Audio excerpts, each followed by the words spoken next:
চট্টগ্রাম আদালতে আইনজীবী সাইফুল ইসলাম আলিফ হত্যার ১ বছর পূর্তিতে জড়িতদের দৃষ্টান্তমূলক শাস্তির দাবিতে মানববন্ধন করেছে আইনজীবীরা। বুধবার সকালে চট্টগ্রাম আদালত এলাকায় মানববন্ধনের আয়োজন হয়। এ সময় আইনজীবীরা হত্যার ১ বছরেও মামলার বিচার শুরু না হওয়ায় ক্ষোভ জানান।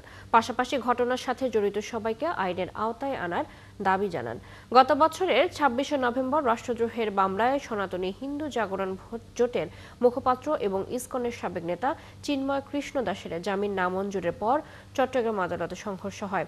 সেদিন পিটিয়ে ও কুপিয়ে হত্যা করা হয় আইনজীবী সাইফুল ইসলাম আলিফকে। আমরা আইনের শাসনে বিশ্বাস করি। অনেকে চাচ্ছেন মামলাটাকে ভিন্ন খাতে প্রবাহিত করার জন্য। আমরা আশা করব সরকারের কাছে অতি সত্বর গেজেট প্রকাশ করে আলিফ হত্যাকাণ্ড মামলাটি দ্রুত বিচার ট্রাইব্যুনালে প্রেরণ করা হোক। এই গত ১ বছর পরে আজকেই মনে হয় কোর্ট বিল্ডিং চত্বরে এরকম একটা মানববন্ধন, কিন্তু এর মাঝখানে তার পরিবারই জানে শুধু যে হারানোর বেদনাটা কিরকম হয়।